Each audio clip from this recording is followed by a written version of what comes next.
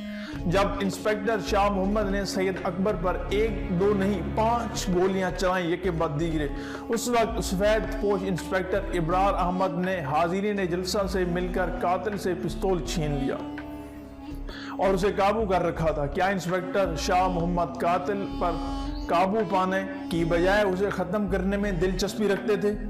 لیاقت علی خان کے صاحبزادے اکبر لیاقت علی کا کہنا ہے کہ سید اکبر کو تو خام خواہ نشانہ بنایا گیا، اصل قاتل کوئی اور تھا۔ وہ یہ بھی کہتے ہیں کہ لیاقت علی خان کو گولی سامنے سے نہیں عقب سے ماری گئی تھی۔ جلسہ گاہ میں موجود مسلم لیگ گارڈ بھالو سے سید اکبر پر ٹوٹ پڑے، اس کے جسم پر بھالو کے درجنوں زخم تھے۔ اس کا مطلب ہے کہ وزیر اعظم کے آس پاس بہت سے مسلح افراد موجود تھے، جیسے ناقص حفاظتی انتظامات کی نشاندہی ہو رہی ہے۔ نجف خان کے حکم پر حفاظتی گارڈ نے ہوا میں فائر شروع کر دی، جیسے جلسہ گاہ میں افراتفری پھیل گئی اور بھگدڑ مچ گئی اور زخمی وزیر اعظم کو طبی امداد پہنچانے میں رکاوٹ پیدا ہو گئی۔ اس ہوائی فائرنگ کا مقصد واضح دیکھا جا سکتا ہے کہ کیا مقصد تھا۔ ایس پی نجف خان نے انکوائری کمیشن کو بتایا کہ انہوں نے اپنے ماتحتوں کو ہوائی فائرنگ کرنے کا حکم نہیں دیا، بلکہ ایس پی نے اپنے ماتحتوں سے جواب طلب کر لی۔ انکوائری کمیشن کے سامنے اسی زمن میں پیش کیا جانے والا حکم 29 اکتوبر کا تھا، تاہم عدالت نے رائے دی کہ ریکارڈ میں تعریف کی گئی تھی۔ اب ریکارڈ میں بھی تعریف آ گئی، اصل تاریخ 20 نومبر کو بدل کر 29 اکتوبر بنایا گیا۔ اب اس میں سے گیپ دیکھیں، 20 نومبر اور 29 اکتوبر کتنا فرق آ رہا ہے، مگر اس کے نیچے اصل تاریخ 20 نومبر صاف دکھائی دیتی تھی۔ ظاہر ہے کہ نجف خان نے فائرنگ کا حکم دینے کے الزام کی تردید کا فیصلہ 20 نومبر کو کیا۔ سرکاری کاغذات میں رد و بدل ایس پی نجف خان کے سازش میں ملوث ہونے کا یا کم از کم پیشہ ورانہ بددیانتی کا پختہ ثبوت تھا۔ دوستو، انکوائری کمیشن کے مطابق نجف خان نے ایک ذمہ دار پولیس افسر کے طور پر اپنے فرائض کی ادائیگی میں کوتاہی کی تھی۔ اس عدالتی رائے کی روشنی میں نجف خان کے خلاف محکمانہ کارروائی ہوئی، لیکن انہیں باعزت بحال کر دیا گیا، حالانکہ اتنا بڑا جرم تھا۔ اور آپ ڈیتھ دیکھیں کہ ایک وزیر اعظم کی ہو رہی ہے جو ملک کا وزیر اعظم ہے۔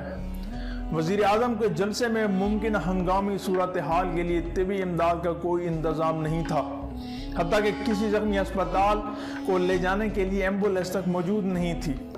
چاروں طرف اندھا دھند گولیاں چل رہی تھی اور چند افراد اس بھگدڑ میں سید اکبر کو ختم کرنے میں مصروف تھے۔ دوستو، کچھ لوگ ایک وزنی آرائشی گملہ اٹھا لائے اور اسے سید اکبر پر مارا، جس سے اس کی پسلیاں ٹوٹ گئیں۔ اس افراتفری میں سید اکبر پر حملہ کرنے والوں کا اطمینان حیران کن تھا۔ سید اکبر نے زرد رنگ کی شلوار قمیض پر اچکن پہن رکھی تھی۔ یہ خاکسار تحریک کی وردی نہیں تھی۔ واردات کے فوراً بعد یہ افواہ کیسے پھیلی کہ قاتل خاکسار تھا، بلکہ صوبہ بھر میں خاکساروں کی گرفتاریاں شروع ہو گئیں۔ کیا یہ عوام کے اشتعال کو کسی خاص سمت موڑنے کی سوچی سمجھی سازش نہیں تھی؟ یہاں پر ایک اور پوائنٹ آ جاتا ہے۔ دوستو، خواجہ ناظم الدین نتھیاں گلی میں تھے، جبکہ غلام محمد پنڈی ہی میں تھے۔ دونوں نے جلسے میں شرکت کی زحمت نہیں کی، حالانکہ خواجہ ناظم الدین اس وقت گورنر جنرل تھے۔ البتہ وزیر اعظم کے قتل کی خبر پاتے ہی یہ اصحاب صلح کے مشورے کے لیے وہاں پر آ گئے۔ مشتاق اور مانی کی گاڑی جیسے جلسہ گاہ میں اس وقت پہنچی جب نیم مردہ وزیر اعظم کو جلسہ گاہ سے باہر لایا جا رہا تھا۔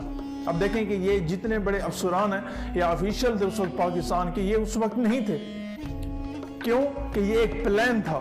دوستو، وزیر اعظم کی موت کی تصدیق ہوتے ہی گرمانی صاحب ان کے جسد خاکی کو ہسپتال چھوڑ کر اپنے گھر چلے گئے اور اگلے روز کراچی میں تدفین تک منظر عام پر نہیں آئے، مطلب مولانا صاحب اس وقت تک نہیں آئے جب تک ان کی تدفین، وزیر اعظم کی تدفین مکمل نہیں ہو گئی۔ اس سازش کے ڈانڈوں پر غور و فکر کرنے والوں نے 3 اہم کرداروں کی راولپنڈی سے بیک وقت دوری کی طرف اشارہ کیا ہے۔ سیکرٹری دفاع سکندر مرزا کراچی میں ٹینس کھیل رہے تھے اس وقت جب آپ کی ڈیتھ ہوئی، جب آپ پر قاتلانہ حملہ کیا گیا۔ فوج کے سربراہ ایوب خان لندن کے ہسپتال میں تھے اور سیکرٹری خارجہ اکرم اللہ ایک خاص مشن پر ہالینڈ میں بیٹھے اگلے احکامات کے منتظر تھے، ویٹ کر رہے تھے۔ یہ 3 میجر مہرے تھے، یہ اس وقت کہاں تھے جب ملک کے وزیر اعظم پر قاتلانہ حملہ ہوا۔ اب بات کرتے ہیں دوستو قتل کی تفتیش کی۔ غلام نبی پٹھان تب جوائنٹ سیکرٹری مسلم لیگ کے تھے۔ ان کے مطابق لیاقت علی خان کی نہ تو FIR درج ہوئی اور نہ ہی تفتیش کی گئی، چلان پیش کیا گیا اور نہ مقدمہ چلایا گیا۔ دوستو جسٹس منیر اور اختر حسین پر مشتمل ایک جوڈیشنل انکوائری ہوئی، مگر اس انکوائری کا مطلب لیاقت علی خان کے قاتلوں کا تعین کرنے کی بجائے قتل سے متعلقہ انتظامی غفلت کا جائزہ لینا تھا۔ مطلب ان کا کام یہ تھا کہ وہ یہ انکوائری کر دیں کہ قاتل کون ہے، کیسے قتل ہوا اور کیوں ہوا۔ الٹا وہ اس کام میں لگ گئے کہ انتظامات جو تھے وہ کیوں غلط تھے۔ دوستو بیگم لیاقت علی خان کے مطابق کمیشن کا تقرر حکومت کی دانستہ یا نادانستہ غلطی تھی۔ اس کے نتیجے میں پنجاب اور سرحد کے پولیس افسر قتل کی تفتیش پر توجہ دینے کی بجائے غفلت کے الزامات کی صفائی پیش کرنے میں مصروف ہو گئے۔ انکوائری کمیشن کے نتائج نہایت ہی بے معنی اور بڑی حد تک غلط تھے۔ مثال کے طور پر فرسٹ کے ہم اگر بات کریں، ہم بیان کردہ واقعات کی بنا پر کوئی نتیجہ اخذ نہیں کر سکتے۔ معاملہ زیر تفتیش ہے، تحقیقات کرنے والے افسر کئی نظریات پر غور و فکر کر رہے ہیں۔ دوسرا، اس زمن میں 3 سازشوں کا سراغ مل رہا ہے، جن میں سے 2 کا ایک دوسرے سے تعلق ہے اور تیسرے کی متعلق مرکزی اور صوبائی حکومتوں کے درمیان میں خط و کتابت ہو رہی ہے۔ ہم نے ان سازشوں کی تفصیل بتانے سے گریز کیا ہے کیونکہ ان کا انکشاف مفاد عامہ میں نہیں ہے۔ تیسرا، سید اکبر کا کسی سازش سے تعلق معلوم نہیں ہو سکا۔ بہرحال ایک قابل پولیس افسر مصروف تفتیش ہے۔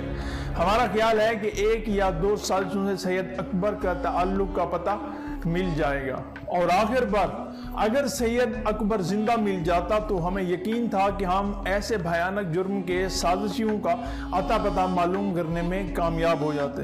سید اکبر کی موت کے متعلق پولیس رپورٹ میں سب انسپیکٹر محمد شاہ کی فائرنگ کا کوئی ذکر نہیں کیا گیا۔